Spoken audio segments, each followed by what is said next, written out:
just ranking standings, the whole thing went down all the way to our World Series champions. So now we are underway. Week 1 is in the books, and we are now basically 10 games in. So we're gonna recap in this episode. We're gonna recap the first 10 games. Touch on some NFL updates, not too much, but then we're getting down to the wire in NBA and NHL, and we might have a couple playoff teams in Philly. So we'll cover that a little bit. March Madness just ended, so congratulations to the Michigan Wolverines to beat UConn last night, 69-63. And then on the women's side, UCLA routed South Carolina 79-51. So, and South Carolina beat the crap out of UConn. Yeah, so it's kind of crazy. UCLA was. Yep. Yeah, so that ended over the weekend. So congratulations to both those teams. I didn't personally watch too much college basketball. It was more so checking my bracket that was busted week, 2. Yeah. And then, we do that. It's similar to the Super Bowl squares where you get squares and they pay out every game. We did that, and I didn't win any of those either. So I think you ended up hitting one of them, right? Yeah, I hit one. One of the round of 64s. Yeah, and it's just like, as long as you get one, you get your money back. And that's every year I've done it. I've just hit one. Yep. So I knew once I hit one that I was done. Yeah, I don't think I've ever made money in the thing. I think I've just gotten my money back or lost a little bit. So this year I went over. So we'll try again next year. Next year, maybe it's my year. Yeah. Let's dive right in. NFL, a couple weeks away from the draft. The Eagles have 9 picks in total, including 4 compensatory. It seems like we have quite a few openings that we need to kind of fill out some players. I think mostly wide receiver. I think there's still questions of what we're going to do there. Keep signing AJ's boys. Yeah. AJ. Yeah, we're not going to trade AJ. So. Yeah. I mean, he's still on the team, and I guess the next marker that they're talking about is either the draft but it's probably going to be June 1st, just based on cap implications. So, if we got any draft capital from an AJ trade, it would be more than likely the 2027 draft, which I'd be okay with. I mean, if you're looking at say he goes to New England and it's a first round pick that you get from them, it's the 30th or 31st, right? Yeah. So odds are, if you trade him for a first round pick next year, it's going to be better than the pick that you're going to get this year. You would hope. Right. So we'll see what ends up coming out of that. And, obviously I think there's some holes. I know as far as secondary, we need a safety. It would be nice to have, somebody that can play there. Makuba kind of let us down a little bit. And we signed Marcus Epps, but what does that look like, in the grand scheme of things? And then certainly offensive line, I think, is a very only because there's too many questions there. There's a lot of questions around. Yeah. Yep. I mean, there's all the injuries that they've had. Jurgens, Dickerson, Lane. How many more years do you have a Lane? You have. How many more do you have with Dickerson now? Because he was flirting with it too. Yeah. Well, he said that he's done after 27. Right, and then Jurgens talks about his back and everything. Well, if they stop doing the twitch push, maybe he'll be okay. But he's not happy. Well, he's an undersized center. Anyway. He is. Yeah. So I think there's a lot of questions there. I don't know if they try to move up because I don't know who's there. Like, who are they going to be able to get in the 20s where they draft? Probably not the next Lane Johnson, unless they move up. Yeah, I mean they have a hole in the guard position. They re-signed Fred Johnson again, right? Yeah. So I mean I don't know. I keep seeing the mocks of the Eagles taking that tight end from Oregon. Yeah, Ethan Huntley. We already have 5. I mean, that's what I would have been okay with that. Like before we did, like you said, before we signed all these different tight ends. I mean, I mean, some of them probably won't make the roster. Yeah, but it's still an abnormal amount. Like, but I mean, you bring back Goddard, you bring back Alcantara, and then we signed like 3 more after that. And those other guys are like blocking tight ends. They don't even have barely. The one dude has 10 catches? I think we looked at last time. So I don't know if they're looking at if they draft this kid, maybe and AJ goes, he can play outside, not a true tight end spot, just being an athlete. But maybe what they were hoping Wilson could be. Yeah, I mean, or maybe Wilson can stay healthy for a year and actually contribute. I doubt it. Yeah, I wouldn't bet on that. I don't know, again, what the Eagles have on Dallas Goedert, why he keeps taking these team-friendly deals. Yeah. I mean, he was very for his production, exactly. Exactly. Last year. With his production last year, if you got him for a discount in my mind, especially seeing that, Travis, he signed another deal, right? Yeah, 3 years. Yeah, but that deal is just to extend the money out. But it's still more money than Goddard. Well, for sure. Remember when we were doing that Sport Track thing? It had Goddard like listed as like very cheap. We were looking at going like, what? I figured this would be like 15 Did they million not a see year. his production last year? I was like, what's happening with this number? This doesn't make no sense. And then if you look at like Isaiah Likely got paid a ton more money. Oh yeah. Did Njoku ever sign? No, I don't think he signed yet. He's still signed. That's kind of odd because I think he's one of those guys who reminds me of the Giants, where you go to a different team and you can produce, because he was a first round pick. He was good with Cleveland when he had a decent quarterback. Yep. Yeah. So we'll see where he lands, but he was a guy that I heard, the Eagles in the mix on. But yep, April 23rd through 25th, drafts in Pittsburgh. So not too far away if we wanted to drive, but I'm out. Wow. Been there 6 hours. Yeah. So then moving down into let's cover the NBA. So currently the Sixers are 7th in the Eastern Conference, 43-36 record. They're locked into at least the play-in. So they can't fall out of the play-in. It's just a matter of seeding and who they're going to go up against. I think right now they're facing Charlotte if it ended today. There's only 3 games left, so we're coming down to the wire. They're a half game out of the Raptors for the 6th seed, so you wouldn't have to have that play-in, which would be nice if they could get into that position. But I think you're locked. Flipping. Yeah. The loss last night to San Antonio bumped them down into the play-in. I think the way I was looking at it today, if that was right, they would face Boston in the first round. Of course. And then if they go into the play-in, they win their rounds in the play-in, I think they line up with the Knicks. As it stands. Divided. No, it just has you guys right now going to the Celtics. It says win to Celtics. Yeah, loss. but if we go to the if you go to the 6th seed, if you're 6th seed, then you're out of playing and you play us. Yeah. That's so because Knicks were 3rd seed in case anybody didn't know. Oh no, yeah. Just throwing it out there. Yeah. My stupid mute button's not working for you yet. It's like I keep hitting it, but just throwing that out there for sure. So 3 games left. They're on the road Thursday against the Rockets, on the road Friday against the Pacers, and then they finish the season at home against the Bucks. So Bucks are completely out of it. Pacers and Rockets, I believe, are both playoff teams. If not, I'm not sure about that. I think the Pacers are out because they've had injuries all year. Okay. They don't have Halliburton, so I think they're out of the running right now. They've been trying to tank their ass off big time. Yeah. Okay. Are either of those teams playoff? Do you have the thing up? Which team? Sorry, Pacers. The Pacers or the Rockets? Pacers are not, and the Rockets are not. No. Okay, so the 3 teams that they will lose. Games they were against freaking Boston, Toronto, and Charlotte. Yeah. Oh, Rockets are West. Yeah. The Rockets are a playoff team. Sorry. My fault. Yeah. Okay. My fault. No, I was saying Rockets, Pacers, and Bucks. Yeah. Okay. That's the last. I didn't catch the Rockets. Yeah, the Rockets are. I mean, weren't they the 2 or the number 1 in the West last year? They were 2 in the last year. They signed KD. Well, the Pacers were also up there last year. Well, they lost Halliburton. Yeah. The Rockets were the 1, and then they got. I mean, in my mind, that is the true MVP right there. If you lose the guy and your team literally goes to hell, then they were evidently the guy is the most valuable. They were talking about the Rockets the other day, talking about how they were the 2nd seed and kind of whoa, how are they 2nd seed? Then they signed KD and now they're 5th. It's like that was unsuccessful getting him. What? It's crazy how bad KD just ruins teams. Yeah. They bring him on board and it's just they can never put anything together. Yeah, the Suns experiment. Well, Suns, and you had Brooklyn. Remember in Brooklyn? Same thing. That was the Ben Simmons issue. That was all Harden. It was Harden, Kyrie, and Durant all on the same team. It was supposed to be the next super team. It never turned into anything. So, I mean, I guess as far as the Sixers go, it seems like they're getting healthy at the right time. Paul George is back. Embiid's back to playing back, every other night. He didn't play. We benched him, or the front office benched him one night because he was sick. Yeah. It was the Wizards, I think. But, we have a game Thursday, Friday this week. So I'm sure he's only going to play one of those. Yep. And then you have the season, or I guess it's Monday's probably the game against the Bucks. Or maybe it's Sunday, one of the two. But he's probably not going to play that game either. You just rest him for the end. But, been resting him all year, all since the it seems like it, yeah. But I mean, speaking of the Bucks, I think Giannis is probably he's shut down. He's been shut down. Yeah. I mean, I think he's done with the Bucks in general. I don't see him coming back next year. They were talking about trading him at the trade deadline this year.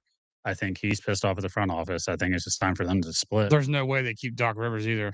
Yeah, I don't understand. Like, he just comes to teams and just Hey, and didn't he ruins just them. get inducted into the Hall of Fame? yeah. Well, he says I guess they had a meeting and he said something about check my resume, Google me, and people were just like, "Shut the fuck up!" Like Yeah. in the locker room, they were having that He's meeting or still something. living off of Yeah, the one the Clippers one run he had.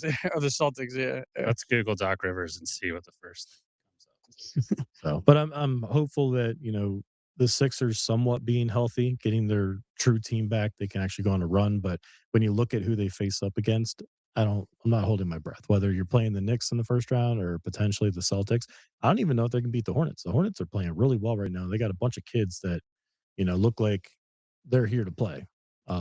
So if you're playing them in the play-in, who knows what you're going to be able to do. What's the plan? So you have to. So if you win your So if game, you win, you're in. you If win, you're in. if The you're the loser, 7 and 8, goes and plays the the winner of winner of 9 the and 9, 10. 10. Okay, Yeah. okay, that's So if you're in the 7-8, you technically do have a loss to give, I guess you I would got say. you. Okay, But who are the other two teams in the the Magic and the Heat. Magic and Heat? The Heat Yeah. always beat the Sixers, so that's Yeah. not. So you gotta watch out for Bam. He might score 90. Yeah, that's true. Yeah. Well, if Embiid's there, hopefully he doesn't. So the first result when you Google Doc Rivers is Who? top story. Doc Rivers, yeah. How much longer he envisions coaching. Doc Rivers told Bucks players to Google me. There you It go. didn't go well. And then the third one is if the Bucks want Giannis to stay, Doc Rivers has to go. So we covered all the points before we even looked at it. We did it, Doc. We Googled you. Yeah. And the results are probably the same the players had. Yeah.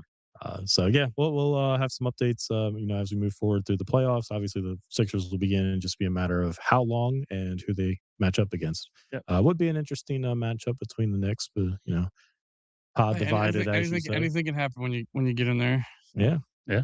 So, moving on to another potential playoff team. Last time we talked, the Flyers were 7 points out of the wild card. We were basically like, "All right, you're at a point now where We're like, you we don't probably even have cover them. no, Yeah. well, we can't watch them. Yeah, and It's right. like then on top of that, you're like they had a brutal month where they couldn't do anything. Well, they're in a playoff spot Yeah. as of today. They are currently the third seed in the Metropolitan.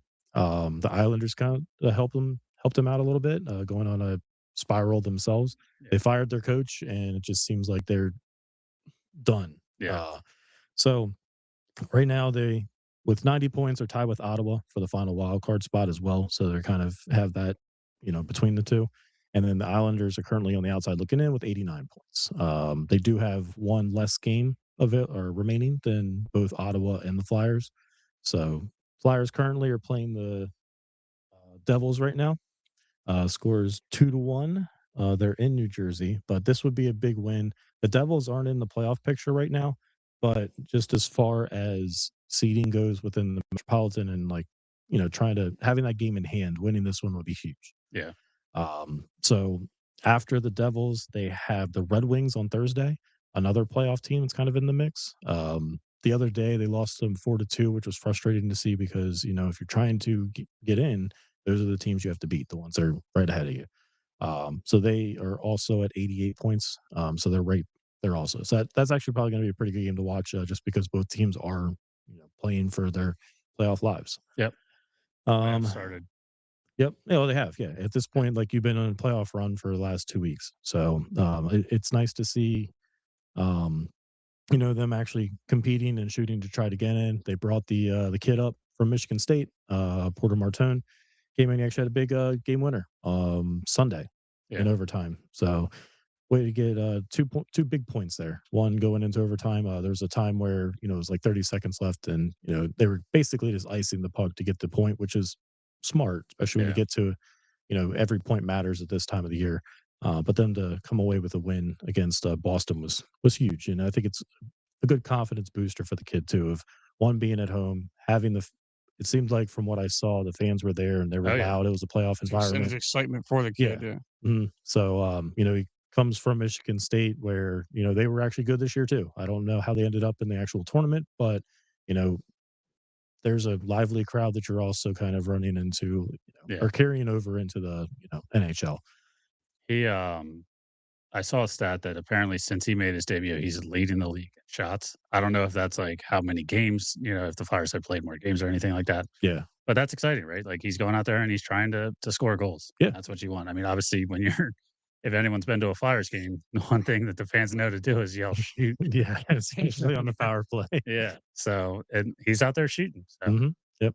Yeah, so 2 big games coming up and then, between the Devils and the Red Wings, and then over the weekend, they're on the road against the Jets on Saturday, and then they finish the season on a back-to-back, against the Hurricanes and Canadiens, both of which are in the playoffs, so maybe what they're doing is they're pretty well in the Like they're playoffs. They're set. not fighting Yeah. for a Yeah. spot. The Hurricanes, I think, are leading the entire Mhm. yeah, they've got like 104 yeah. points already or something. Yeah, so hopefully they're just resting guys, but I don't know. I don't think hockey does that. I think they all Yeah. just play every game, doesn't Yeah. matter what. So, They're hockey players. the big ones are tonight and then obviously Thursday against the Red Wings. Basically, So, they just have to handle their stuff. They have to win their games, and everybody else just whatever happens. yep. Does Yeah, so anyone they're have standings up? How's the West look? the West. I'll pull them up if no one does. Yeah, I don't. I'm just curious, but- like, is This- McDavid and the Oilers, are they going to make another run? Because they well, he's only going to get second place. Yeah, but I mean, regardless they've been in the of- cup So final. here we go. Colorado is. Well, Florida has also been in the Cup Oh. final last 2 years too. Oh wait, no. Colorado is the highest one. They got 110 points. Okay, so that's that's still running in. Edmonton's got 87. Dallas Stars got 102. Wild 100 points. So the Edmonton's still going to probably they're set to win their division. I guess they're tied with the Ducks. Yep. Utah Mammoth are going to be in the wild card. Dude, it's crazy how these franchise teams just turn it around immediately. Yeah, I mean the Golden Knights, they're the Yeah. expansion team, and then they went to the Cup. They won one. Mhm. I So think they they're in it went right their now, first too. year. Yeah. Yeah. They went to it and they lost, and then they won it a couple years ago. Yep. But yeah, Edmonton, I know they lost Draisaitl. He's out for the season, but it's always exciting to watch Connor McDavid. So we'll see if he can get over the hump. But I Yeah. doubt it if he can't get over with Draisaitl. Mhm. This is the year for them. And then the Maple Leafs, they lost Austin Matthews for the year because of our boy. Who's the goon that we used to have that went to the Ducks? Radko Gudis. Radko Gudas. Oh yeah. Need Austin Matthews coming Hmm. across the middle. That guy was a And dirty blew ass his knee player. out. Yeah. So Yeah. the next time they matched up immediately off the face off, they dropped gloves, obviously. Mhm. Yeah, so it one thing that I know we've talked about before in the past, nothing beats playoff hockey. Like, it's Yeah, one of it's the incredible. best sports to watch on TV and in person, obviously, too. I but think in person, it's the best sporting event to go to out of any of the top 4. I agree. I think it's so much fun. If listeners have never been to a hockey game, if you have the opportunity to, especially if, like, say you can get tickets to Flyers Pens, like, Oh, yeah. nothing beats that. Like, Yeah. it's just even Flyers Devils, like anybody that's like a division rival or it they're so much fun to watch. So Yeah. I would highly recommend it. The Penguins always kick the Flyers' ass, but it's always good to maybe catch. They try to one. beat each other Yep. at the same time. So. I guess my favorite spot in the stadium, because as you're going through, I like to sit kind of behind the goals, but like in either the right or left Corner. corners and about 15 to 20 rows up, just so you can get a good view of the entire ice. But yeah, Flyers games are I like definitely sit a in lot the of center, fun. so I can just go like this. You can do ping pong. Yeah. Like, whoa. So I've never been on the glass. Glass seats look awesome, but I've never done it, so I can't. I've sat on that one time. And the problem with it's not really a problem, but like if there's anything down kind of where In you front of you. are, you can't see anything. You just You're on see a TV, bunch of though. guys there, and then they're scrumming for the puck, and it is difficult to see. That's why I like to be that 10, 15 rows up, just because you do get a very good view. Of the If I ice. sat anywhere near, I like to sit near the penalty box. Oh yeah, you So would. I'd be like, I could talk shit. Do you remember? I think it was a couple years ago. Some Flyers fan actually jumped into the penalty Oh, box. man, and It yeah. was like That was like the 90s, I believe. yeah, But but I mean, also like they're in mostly the same stadiums as like NBA, Mhm. and the NBA court is so small. So like even if you have an upper deck ticket to like a hockey game, you can still see because the fucking rink is huge. Yeah. Like it's not a small like rink that they're skating around in, so you can see everything no matter what. Yep. Yeah, maybe next year we can try and get out to a Flyers. Yeah, we should. We should try to get to a Phillies game this year as the pod. I know we have a couple. Yeah. A few of us have, but maybe we'll try to get out there. Yeah, so I'm hoping that we can actually get some truthful playoff hockey to watch because that'd be definitely fun. So Like you I like might I see said before we started, it just would build a little excitement to start going like, are is this starting to work? This plan Yeah. they're doing? Yeah. Well, and one of the things too with hockey, like teams can go on runs, Yeah. especially Yeah. like the Flyers themselves went on a run in 2013, 2012, 2013, where they kind of surprised everybody and, go on a little run there. And then even 2008, I think it was 2008 timeframe Yeah. with the Richards and Carter, like they went on a run. They were 2 wins away from winning the cup Yeah. against the Blackhawks. So you play good hockey at the right times, very much like baseball. If you're playing good Yeah. at the right Like I said, time, you you can get in go on a there run. and you don't know what's gonna happen. Yep, exactly. So, yeah, good luck to the Flyers. We'll be watching it while we're continuing to record. Again, they're end of the first period. They're up 2-1. Yeah. That's still too much. Yeah. So, If you guys notice all of our heads turning, so yeah, for all those watching Ryan's left, on Brock and I YouTube, right. yeah. But yeah, let's get into the Phils. So they opened up the season with the Rangers. Opened up against home. Brock, you're at the opener. I was at the opener. Yes, I was. Why don't you paint a picture for us? Tell us how everything was. So I've never been to opening day, like the actual opener. So of course they did the little red carpet walk and everything like that. Beautiful weather. It's like 76. Yeah, it was It beautiful was, day. Which it is was odd because great. usually it's cold as hell. Yeah, I mean, I dressed for cold. I was just like, well, let's just see how rain could happen any Smart. moment like that. Obviously Schwarber homered, and then your guy's boy Bohm homered. So that was Boomer. yeah. But Sanchez 10 strikeouts, beautiful start from him. Yep. Yeah. And with the Yeah, new 6 innings contract pitched, and only everything, yep, 3 hits, 10 only 3. Ks. Yep, Yeah, he did well. outstanding. It was definitely a good day. Harper went 0 for 4, and Marsh and Crawford actually started the year off pretty well. And Yeah, so far, I'll cover it towards the end, but they both had 2 hits in that game too. So Yeah, it was nice to see his debut. yeah, Crawford, yeah, Mhm. he's been as advertised, we'll say. So yeah, Phil's come away with the win against the Rangers in the opener. Game 2, they get down early, 3-0. Not much offense, which is typically what ends up happening through the first few innings, but they were able to kind of rally in the 8th and the ninth to tie the game with back-to-back hits from Garcia and Marsh. And then it's just another thorn in our side. Phil Kutch comes up, big single. They take the lead 5-3, and Phillies end up losing 5-4. Boom pops out with runners on the corners. So not the bounce back that we wanted, or not the second game we won after coming off of a win, but it was nice to see them fighting back, especially going down early. I'm sure Brock gets some Especially with enjoyment. Nola pitching so well in the WBC and then did that. I was like, ah, Well, Yep. I mean, the third inning, right? He has to give up third or fourth inning. He has to give up a Or home fourth. run. it's his Rav Yeah. fourth inning every time. Yeah. Yep. So, and then game 3, we're hoping we can get back on the win column with Luzardo. He wasn't too impressive either. No. He gave up 6 hits on 6 earned over 6 innings. 7 Ks is, I guess, the only highlight that he had really there. But the offense struggled again against Gore. They don't hit him at all. Only 2 hits and 7 Ks. Nimmo homered in the third. Kutch followed up with an, again, 3-run home run in the fourth. He He apologized. apologized. Yeah. For it. Yeah. Yeah. He was like, I'm sorry. Yeah. No, he's just No. he's a lovable guy, but it's just he's one of those guys that just always Yeah. performs. I mean, he was basically picked up as an option, and Yeah, he had a minor league deal, Mhm. or a minor league contract, and had a chance to make the team, and he did. He's yeah, their he's DH. produced in the first. Yeah, he produced in the first series. Yep. So two wins came off of his bat for the most part. Yeah. So yeah, they ended up losing 8-3. So out of the opening series, the Phillies are already down 1-2 in the record books. But we have our favorite friends, the Nationals, coming into town. So game 1 against the Nationals, Taiwan pitched this one. So a lot of these games I was traveling during the week, so I was listening to them on the radio as opposed to watching on the TV. So it gives me a different perspective than kind of listening to Kruk and McCarthy. So you get Fransky in LA, and I wouldn't say Taiwan pitched bad. A lot of the hits that they had were just little. They found grass, as they Yeah. would say. I think they were saying that like, the average exit velocity was in the 80s Mhm. for a lot of the hits that they gave up. So they end up getting routed 13-2. But it's one of those things where the offense continued to struggle. The top 4 guys were 1 for 17 with 6 Ks.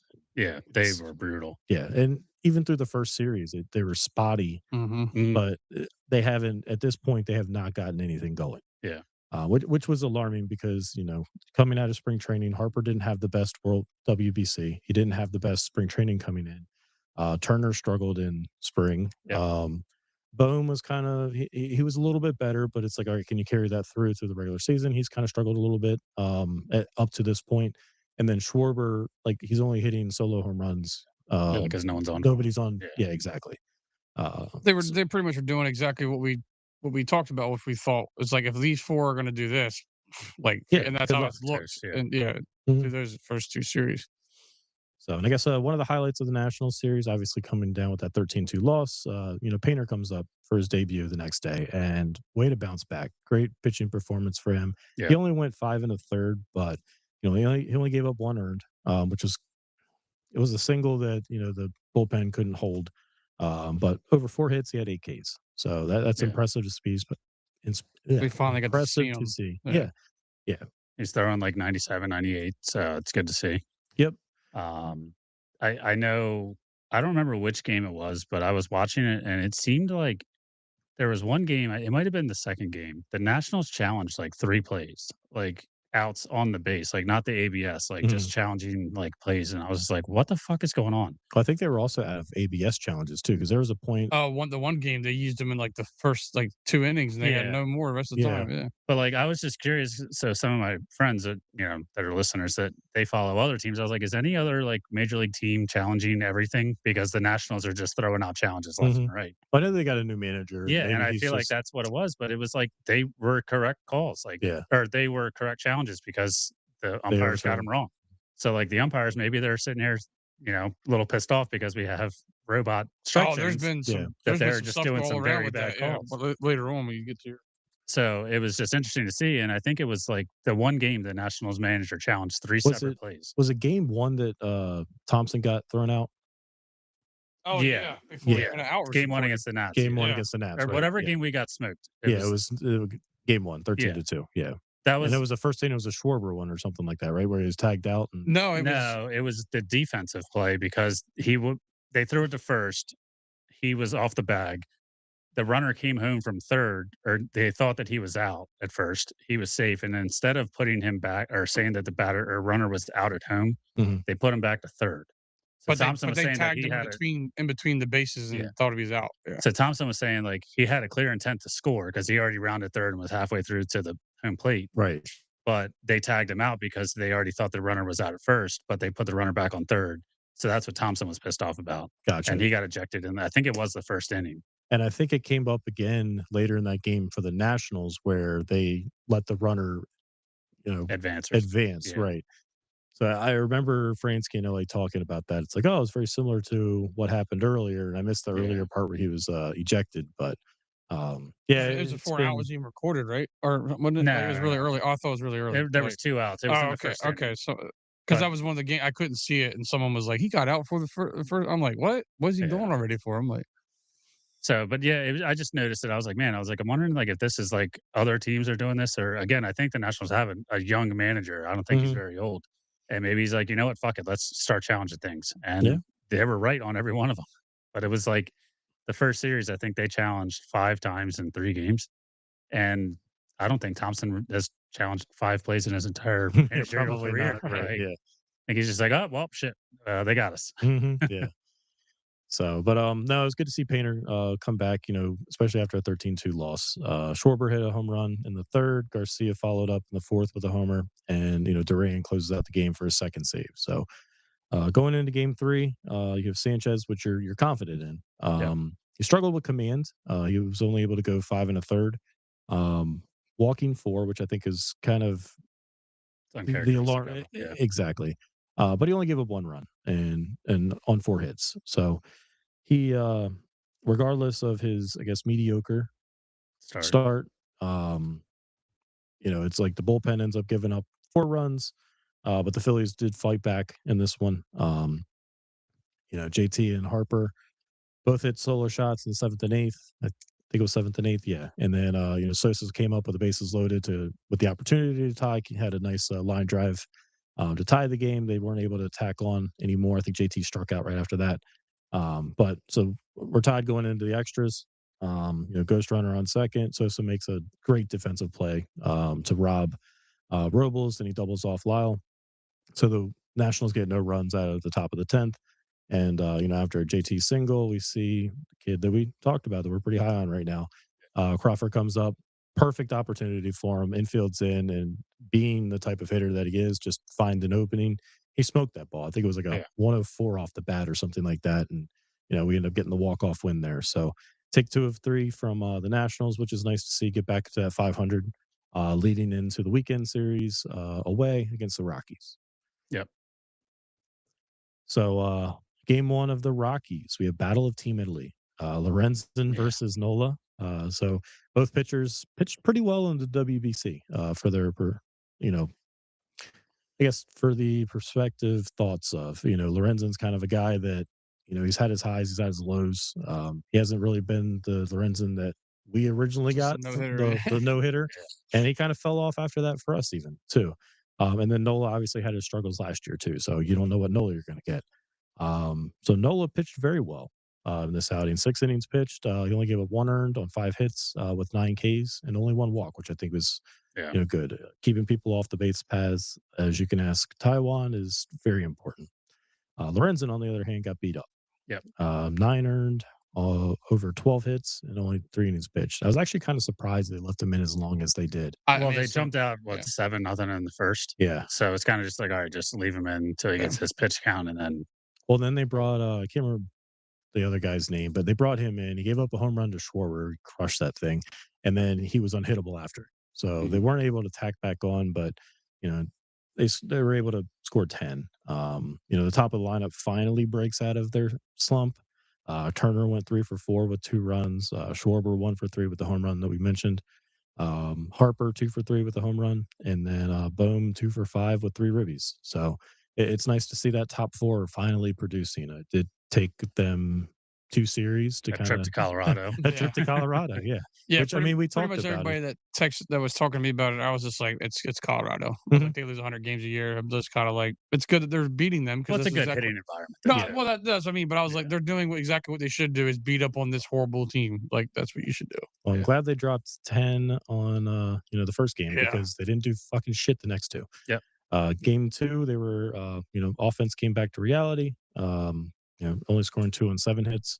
Luzardo bounced back though. After his rough first start, he went 6 2/3, 5 hits, 1 earned, and 11 Ks. So I was surprised they left him in the 6 2/3 because it was after the 6th inning. I thought that he was at like 90 pitches, I believe, going into the 6th.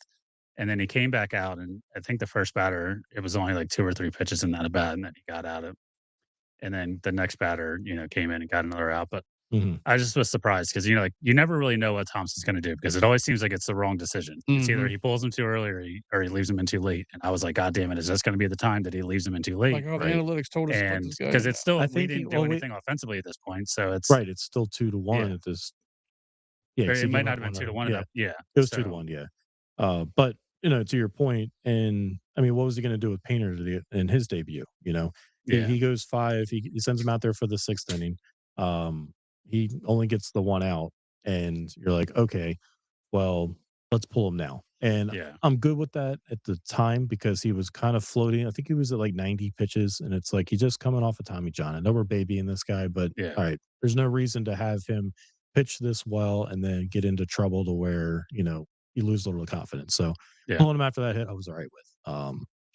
But Luzardo on the opposite side of he's kind of your horse. He proved that last year, but in April, does it make sense to trust some of your bullpen guys and get him out early, try to salvage some of his arm? But regardless, they're able to come away with the win there, 2-1. And then they finish out the series on Sunday. Another ex-Phil Moniak decides he ruined Easter. Yeah. Well, it was Taiwan, so it ruined it anyway. But he ends up going yard twice. Rockies win 4-1. So win 2 of 3 of the Rockies. So I mean, they're winning series. That's 2 back-to-back wins as far as series go.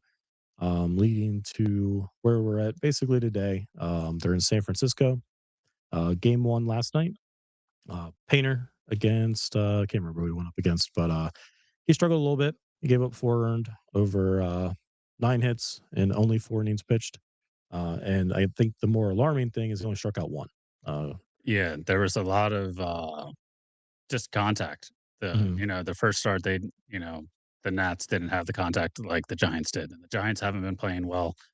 No, they haven't, no. So that's not great. But I think they're the worst team in the league with overall home runs. I think they only have 4 as a team. yeah, I mean, I don't know how many series they've played at home. That is a big ballpark, so Yeah. it's not that easy to hit home runs there. But Big ballpark that Bonds makes look very small. well, yeah, I mean that's Barry Bonds also that we're talking about. But Yeah. so I just think that it was alarming because he's on the road, he's not home, he doesn't have the fans at his back, like. Mhm. But it's also a second start, right? So like kind of it is what it is, I guess, with Banner. Yeah, it's just one of those guys that, being highly touted out of the farm, you would hope that he'd be up here blowing people away with his speed or velocity or at least movement, and this doesn't seem like I don't want a kid that's pitching to contact. Yeah, I mean he was throwing 98 last night, and I mean it's just they were hitting it. Isn't it? Yeah. So hopefully it's not a trend moving forward, but But I hope that they just continue just to keep him out there. Like, don't just sit there. Like when Wheeler comes back, don't go like, oh, well, go ahead, kid, sit down for a minute. well, hopefully Keep that's him. Like, hopefully it's Taiwan Taiwan going Walker. back into a I would still you do know, 6. I would still do 6-man I'm rotation thinking because the we don't know same what Wheeler's thing. going to be. And I thought Well, Wheeler's going to come back day 1 and be. after his last start, I think I was he's just gonna say his last bring some Iron more Pick start talent. was not very good. Yeah, Yeah, I think he pitches again later this week, yeah. so we'll have to monitor that. But They had a rib night for him. there you Yeah, go. pitched well that night. Yeah, he Yeah, did. maybe it's rib night all the time. We Yeah, do have the Bulls barbecue. I mean, they do have themed food for pitchers, so they can yeah, have ribs Yeah, there you go. while Yeah. Wheeler pitches. So, but no, Phillies go down 4-0, with Painter. But it was good to see that they continued to fight back. They got 2 in the 5th and another 4 in the 7th. Harper had a big day, Mhm. yeah, which is good to see. I think he plays well in San Fran for whatever Yeah, reason. he He said he he likes plays to play good in there. that Yeah. park. yeah. So he went 3 for 4 with 3 ribbies. Phils were able to come away with a late win, 6-4. Late as in timing, just because it. Yeah, The game didn't 9:30 start till start. quarter. Yeah. Yeah, 9:30 quarter. It'll start on the way home tonight. Yep. So game 2 tonight, we have Sanchez against Robbie Ray.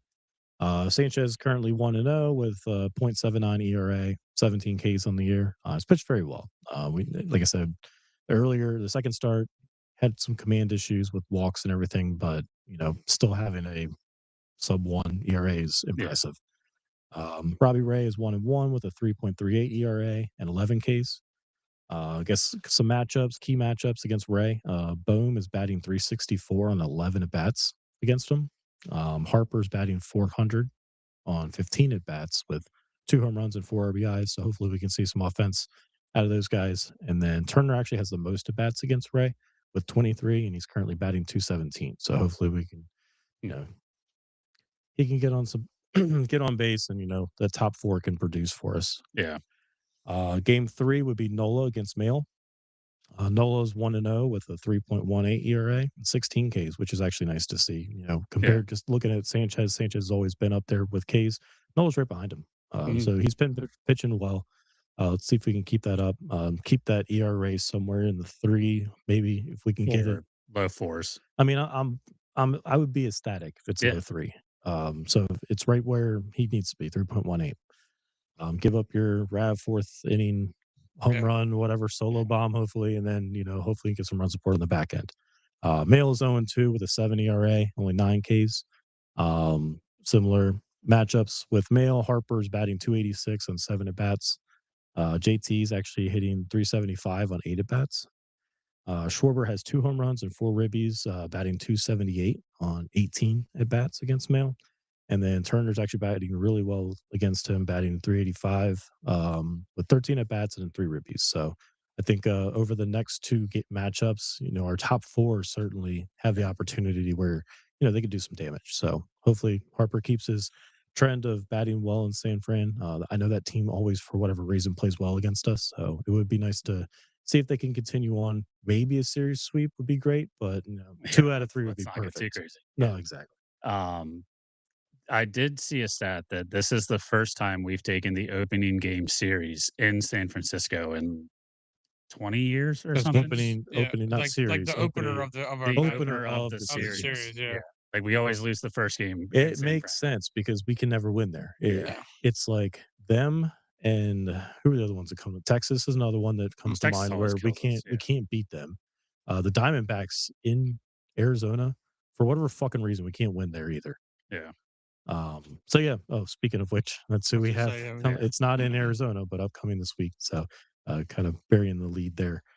So yeah, going through the first 10 games of the season so far, I do have some stats I kind of wanted to go over. So far, Schwarber's leading the team in home runs. He's got 3 on the year, but he's only batting 171. So he's Yeah. struggling. And plus, on top of all of that, with 3 home runs, he only has 5 runs. So it's 2 beyond. What's his on base percentage? Do you have that? I don't have the on base. That's not been very good though. I don't think he's taken walks like. Yeah. Oh no, absolutely not. Used He's to. at 17 Just Ks. that walk last night Yeah. where he was a 3-0 count and he challenged it and walked to first. That was like Yeah. the, 17 Ks. He only has 6 RBIs. Again, with 3 of them being solo home runs. what's it the month? What month is it that he does good? Is it June. June? So yeah, Hoagie Fest. the Hoagie Fest. Yep. Yeah. Garcia has actually been a nice addition. Mm-hmm. We'll see. He's done well so far. He's batting 270. He has 2 home runs on the year, 3 runs, 4 RBIs. I think I've been pleasantly surprised with the bottom of this lineup. Yeah, their they've production. carried He'd us. probably be a decent cleanup hitter. Marsh, him, and Crawford are all batting. Yeah. I think they're top. Yeah, I have their 3 of the top stats. 5. I have most of their stats going through here. So, but no, I've been impressed with the bottom of the lineup. Harper struggled very much in the first few series. So he's turned it on a little bit. He's currently batting 200. He has 2 home runs, 5 runs, 7 RBIs, which is up there with Schwarber, and who's actually leading. Boom is actually leading the team, and He's probably got like 8. yeah, he's leading the team in ribbies with 8. So he's batting Yeah. 205. So again, average is lower than we want it to be, but I think the first few series kind of brought everybody down. But he's been playing better as of late. 3 runs, only 1 home run, and only 1 double, which is kind of surprising because not so much the RBIs, or not the RBIs, the home runs, but he's typically been one of those doubles hitters. So hopefully we get those numbers up too. Marsh, I think you mentioned, like, he's had a great start of the year compared to what he did last year, where he was like, I think, 0 for the month. He's batting 297, 4 runs, 6 RBIs. I mean, he's been basically the production at the bottom of that lineup, especially knocking guys in. The 2 of them are playing so well. There's no point doing the platoon with Kemp at this point. Yeah. No. Like I would. He just hasn't play had Yeah. many opportunities. It's just, I mean, I get he's there, but I would just play I them. do like I would him, play though. them every day. I mean, Yeah. I'm not saying Kemp can't play, but he can play also everywhere else on the field too. He doesn't have to take Marsh's spot if you're going to take that bat out of the lineup. You take Boom or Harper out. The only other places to yeah, put I'm him. feeling that one. Yeah. Boom. Yeah. So no, and he's doing well with doubles. He's got 3 doubles on the year, only 1 home run, which is fine. I don't need him to hit the ball out of the ballpark. That one in Colorado was 454. Yeah, So he had the smoked it. longest home Yeah. run of the year at the time. Across MLB. Yeah. And And then then Schwarber an inning later. I think they joked about that. It's like, how did it feel to have the longest home run for 40 minutes? Yeah. But no, it's good to see him actually, picking up where he left off last year, because he did turn it on, quite a bit towards the second half of the year. But yeah, we might actually have a left fielder that can contribute. Yeah. I don't like seeing him in center much. I don't think he plays a very good center field. But keep Crawford out there. Let the kid play. Yeah. I mean, they're giving him the at-bats, and I know that Thompson's the way he's treated Marsh and Stott with not giving them consistent at-bats against lefties. I wonder if he's going to start doing anything with Crawford, but it hasn't appeared that way because he started. I think every they game only so far, sat. No, he sat 1 game. He And said it might that have been one the game, and he Taiwan was game. like, I think I'm just giving him a day off, just so because he because faced they It wanted was to the get Kemp in. Taiwan. Yeah. But I mean, regardless, he's played 9 out of 10. Like coming up, No, and he's making your doing major great. league I debut, mean, he's so. leading the team in average. He's batting 355. He has 2 doubles and 2 walks so far. I think we want to get, certainly the doubles up, but definitely get the walks up. Like, we need to get on base, but when you're batting 355, that means you're putting the ball in play and you're actually getting on that way too. Yeah. He scored 5 runs. So I think having him kind of in that 9 hole, like turning the lineup around with Turner and all them, is going to be a great spot for him. Just, it gives them a little bit of protection too. So, and then speaking of Turner leads the team in doubles with 4. Average is slightly down to 279. And he scored 9 runs, 3 RBIs. So he's having a somewhat decent year. I'd like to see his average get up in the threes like he was last year for the most part. Yeah. I think the alarming thing with Turner was the strikeouts. He's striking out A quite couple a bit. games too, he swings There's the first pitch just not much right away. power. Like he's not even waiting. He just boom. I'm like, dude, take a pitch, man. Come on, like relax. But Yeah, he doesn't have any home runs this year. Yeah. But again, it's like, dude, hit doubles. I mean, Get on it's base. also like hard hit balls. I don't think he's really hit like squaring the ball up. Yeah. Like it seems like a lot of it's just like you're saying, strikeouts or like weak ground outs or pop outs. Like it's not that he's hitting the ball like very hard and making defenders make a play on it. As opposed to Crawford, where Crawford's actually hitting the ball Hitting the very ball hard, very hard, and yeah. it's finding holes in the infield. It's Mhm. not going far like in the air. Right. But it's getting That's through. fine. It, like Yeah.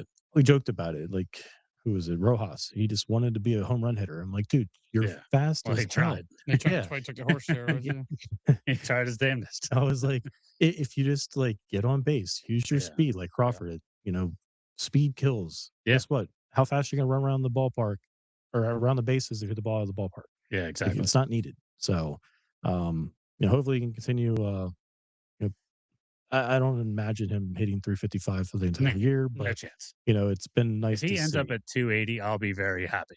Yeah, I mean, I wouldn't be against him being like the 290, just shy of 300. I think That's it'll his probably game. be 280 at max. Yeah. Like to be honest, in Major League pitching and across a full season. Well, and they'll also get an idea of him too. They'll get a scouting report and say, okay, how can we actually pitch this guy? Or you know, they adjust as well. So, but players don't bat like 290 as often as they used to. no, Like Trey Turner won the NL batting title with a 306 average or something last year. Like Schwarber can hit 120 as long as he has 50 home runs. They're like, he has 50 home runs, so short bombs. Yeah, give him 50 million. So I want him here forever. The average isn't what it used to be in baseball because again, talking about launch angle and all the bullshit that everyone loves to talk about. Yep. So we'll see how he ends up. But he has been a welcome surprise for me. Mm-hmm. Garcia, I'm still kind of iffy on him. I mean, it's just remain iffy so he can be good. Right now, he's doing exactly what we would hope, like for that. But I mean, stop being fifth in the lineup makes no sense, especially when you swap him out. When you swap him out so much with Sosa, because they like Sosa. And I'm not. I mean, Sosa's playing well, so I mean, they're going to swap him out when it does the lefty righty thing. So yeah, but it's just like I don't know why he's fifth. I also don't understand what their plan is when he gets up to bat. This motherfucker squares up the bunt every third at bat. Like, stop telling him to do it. He's not a good bunter for one, and two, it doesn't make sense. Like, stop try to bunt. And he never swings at the first pitch either. No matter where it is, he just yeah. I'm like, dude. It's frustrating because in spring he actually had one of the better spring trainings, and it just hasn't translated to Major League pitching. Right. Plus, you'd have the casuals who love his song. Oh, okay. Well, nothing's okay right now with him. So that video is sick, though. I know. I know. But it's just like, come on, guys. He's got to. We'll sing it when it actually is okay. Yeah. So we'll see. Like I said, it seems like some of the offense is turning around a little bit. So I guess roster moves going into tonight's game. Backus has been optioned to the minors to bring in Orion back. Heard in the offseason that he was working on a new pitch. You're joking about working on throwing it to home. Yeah. So either way, hopefully he's working on something. It'd be nice to get him back and productive in the bullpen. Him having a different pitch would be something though, instead of just having just a fastball and that sweeper. Like he needs. Yeah, I want to say I heard it was a split. So it's gotta be something that's going to go the opposite direction. Maybe as Durant a is helping him a little bit with that or something. But you'll see. Like I said, when he's on, he's probably one of the better bullpen guys. I still think that Keller right now should be 8. Like I don't know. It depends on where. Yeah, I know what I'm saying, but I mean, like, I don't want them to have Orion come back and then it's just no. It needs to be 7th if that maybe him and Alvarado can face that 6-7. Yeah. I agree. Yeah, I was like maybe not, and then I was like no, let's do it. So even with all of the struggles that they've had so far, they're currently tied for first in the division, which with the Marlins, right? With half of the divivision. Yeah. The Mets and Marlins. Oh, okay. And the Mets just lost Soto for 2 to 3 weeks. They won today in 10. I just saw that call. Against the Diamondbacks. Yeah. So we're all 6-4. The Braves are right behind us at 6-5. And then the Nationals are actually 4-6. So of all the divisions, this one's basically as tight as can be. Yeah. Which it's still early. We're gonna say that probably for the next 3 months. It's still early. Yep. But upcoming matchups that we mentioned a little bit earlier. Diamondbacks this weekend. They're currently 5-5. Don't have too many of the pitching matchups. I believe they're probably going to have Luzardo on Friday. Actually, we'll be at the game on Friday, so I'm looking forward to taking in my first Are they wearing game City, this are they year. wearing City Connects on I Friday think they're still? doing it on Okay. Friday, yeah. Okay. So, and hopefully it's Luzardo pitching. That'd be fun to watch. So yeah, Yeah, I mean that lines up because it would be Sanchez, Nola, Luzardo. Luzardo. Yep. Yeah, with a day off to travel back home. So, Cam, you had some ABS stuff you wanted to cover? Yeah, so just wanted to talk. Obviously, like ABS is new to Major League Baseball this year. So first, what are your thoughts on it? What do you guys think about ABS? I mean, I think it's been quick. That's It's very quick. It doesn't interrupt that's the my game biggest at thing on all. it. Yeah, and you have guys that are really good at it. Like I think Schwarber has a good eye for it. I got some Um, stats to talk about here. And then I'm just curious, like, what's the team's mindset? Not just the Phillies, but all of them. Like, do you want the players at bat to be doing this? I mean, they don't have a lot of time to kind of look back at the dugout and see. So I think it has to be Yeah. a quick, like, nope, that's not right. And you're, And I think right now it's still like it's an arbitrary time that's allotted for them to be able to actually challenge between the hitter, the catcher, the pitcher, who anyone on the you have a field can little challenge. yeah. Well, I think I saw one But it's earlier. 2 or 3 seconds. Yeah. But the manager for was it the Brewers got ejected Oh, yeah, yep. arguing against the O's, I believe, and he was saying that it was supposed to be 2 seconds, but the guy John Boy, if you guys don't follow him on Twitter, he's an awesome follow. Oh, I yeah, Mhm. He does all the lip the reading. lips, yep. Yeah. He was saying that he had heard that it was 3 seconds, but the manager was arguing that it was 2 seconds, and he said it was too late. But the Orioles reliever, once he threw it, Helsley, once the ball was called a ball, he's like no, and he challenged it within 1.5 seconds or something. Yeah. So it is very quick. It takes 10 seconds for the review. I like how they throw it up on the jumbotron so everybody can see instead of just like listening to New York or whatever. Like what they do. Like, yeah. So I don't hate it. Mhm. Well, if it's and this might feed into what you're saying, but I mean, CB Buckner earlier this year, dog shit. he had 6 of them overturned. Yeah. Yeah. And then he had bad plays in the field too as an umpire. So like I just don't understand why that guy still has a job. It's a I union. like It's I the like how same you reason get Angel two, Hernandez but had a job for 30 years. I like how you get 2 of them, and if you get it right, it doesn't go away, so you can have You as can many. keep But doing it, once right. you're out, though, you're out. Like there's no like, oh, you can get it back later, or like, nope. It's Right. just And they are separate than actual field challenges. right. And I also thought it would be per batter, but I like it's the whole team. So like you said, you want like your big batter, like oh, don't use hey eighth batter, don't use your ABS challenge because we might need it for the other guy later. Well, that's where I was thinking, like strategically, like who has the, I guess, authority to, like in the lineup. Like, was it the Nationals game where we mentioned earlier about them using the challenges? The same batter used it twice in the same and it was bat, wrong. Yeah. and it was wrong both times. And I was like, who's telling that guy to challenge? Like he'd be like, dude, stop. Like, yeah. So just to jump into some stats on just the Phillies. I don't want to talk about the other teams because there's so many of it. But so the Phillies batters, I'll kind of cover my screen if Brock hasn't looked at it. Who has challenged the most pitches as a batter on the Phillies? Schwarber. Boom. Schwarber. Okay. He's 4 out of 5. That makes sense because correct. Yeah, he's got 4 out of 5 correct. He's always arguing with the umpires about balls and strikes. But I mean, he's a designated hitter. Speaking of Angel Hernandez, one of his biggest rants was that one through his helmet. Was it Angel or CB? I think it was Angel, but I don't know. But he was like, it's both teams. Like, yeah. That was hilarious. I think it was against the Brewers, and I think they were also like, he had a brutal night on the plate. But so yeah, Schwarber is 4 for 5, getting it 1. Adelis Garcia is 1 for 2. Marchand, he is 1 for 1 as a catcher or a hitter. As a hitter. Oh, JT is 0 for 1 as a hitter. Crawford is 0 for 2. So Crawford stopped challenging. Last night he challenged one. Ball was well within the strike zone. Really? Okay. Yeah, that he challenged. I was like, that's a terrible challenge. And then going off of the fielders, JT has challenged 8. He's got 6 right. So he's got, obviously 6 out of 8, good gauge of the strike zone there as a catcher.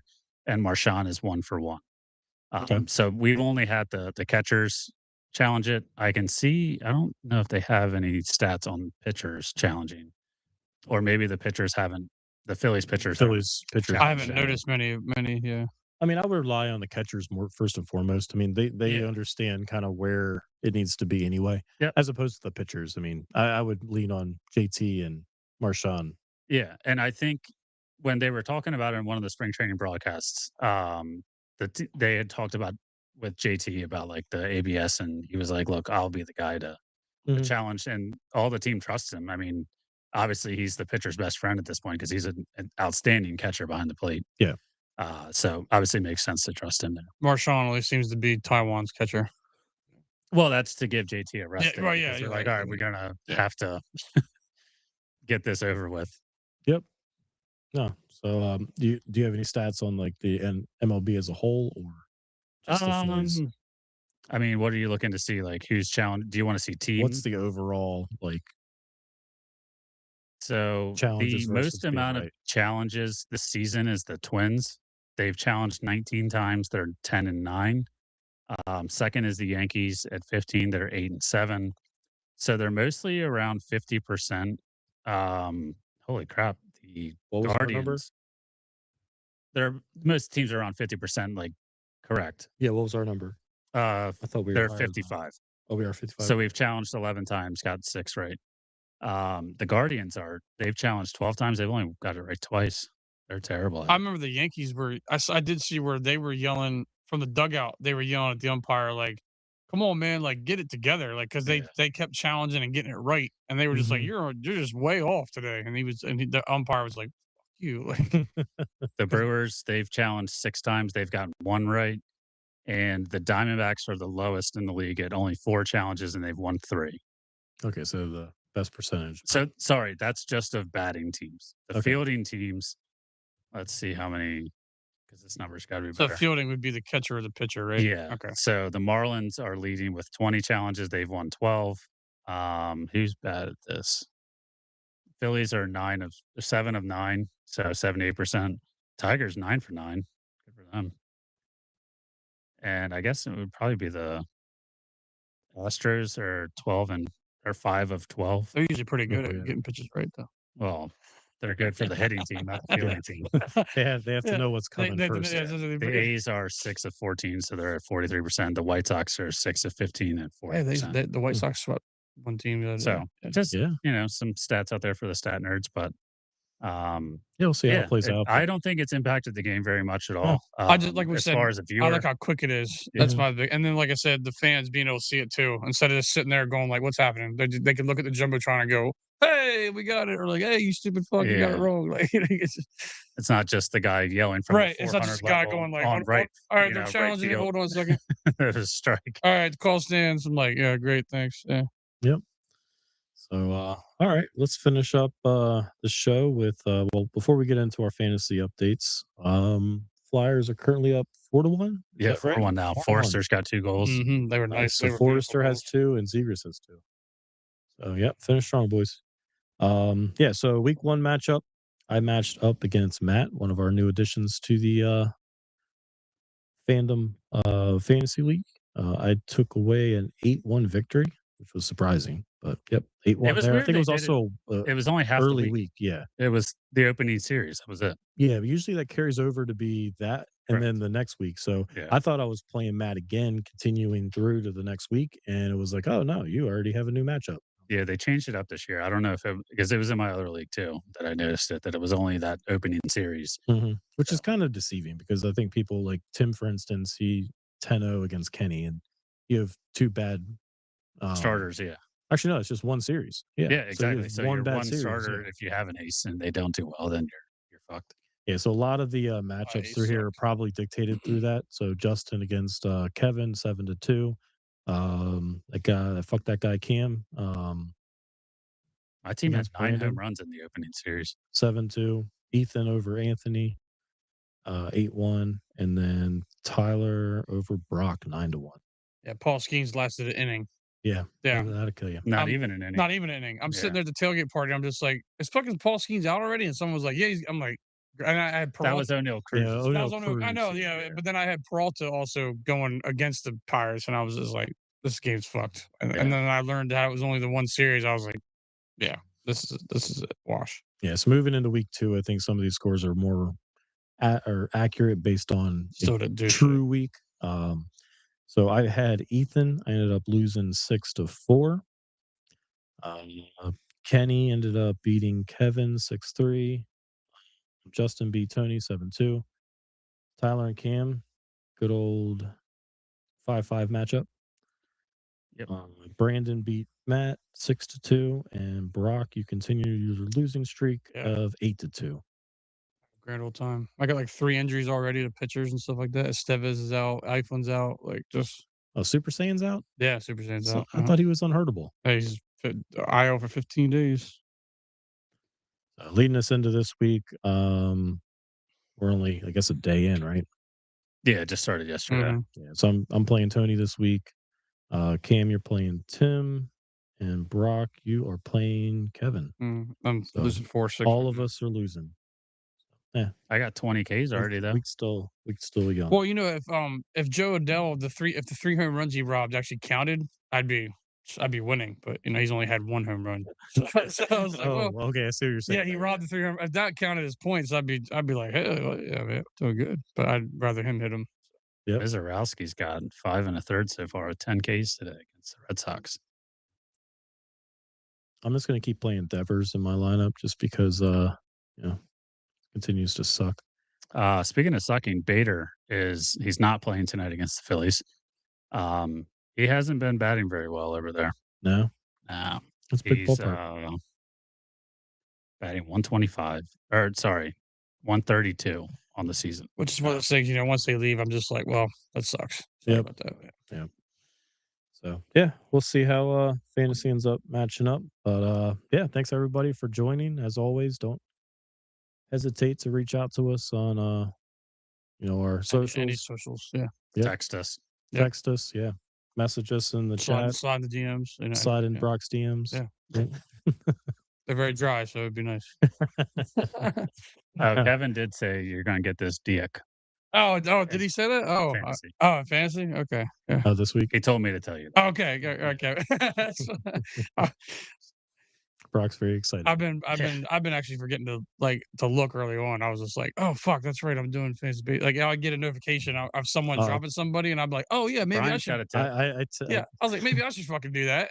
Like go in there and drop. I found this new button. It's probably been on this thing for like years, but it's like basically start active players. So I've been clicking on that. Oh, I didn't know that was a button. And they even have an option where you can do start active players and start for the week. And I'm like, oh, let's go. Okay. I did not know. Never missing a Sanchez start again. Or Bohm on your bench. Bohm's actually playing today, day to day. What's day to day? Bohm's sitting out on Tuesday with groin tightness. He's out today? Oh. Brock, what are you doing to that boy's groin? So who's tight? So I wonder who's going to play third. Kemp probably. Yeah, probably Kemp. Probably Kemp. So that'll move the lineup around then. Oh, that'll be interesting then. Yeah. That'll be interesting to see who they put fourth. Harper's still batting third. I don't know if I can get to. I'll pull it up on the app. Yeah, Harper's batting third.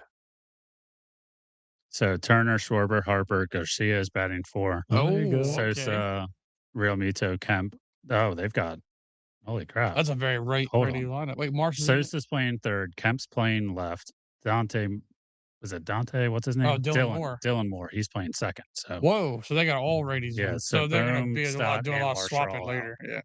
So Ray must be a lefty. Yeah, Robbie Ray. Yeah. Oh yeah. Yep. So that would make sense. All right. Well, we'll see. That's going to conclude the episode today. Again, thanks everybody for joining. Cheers. Cheers.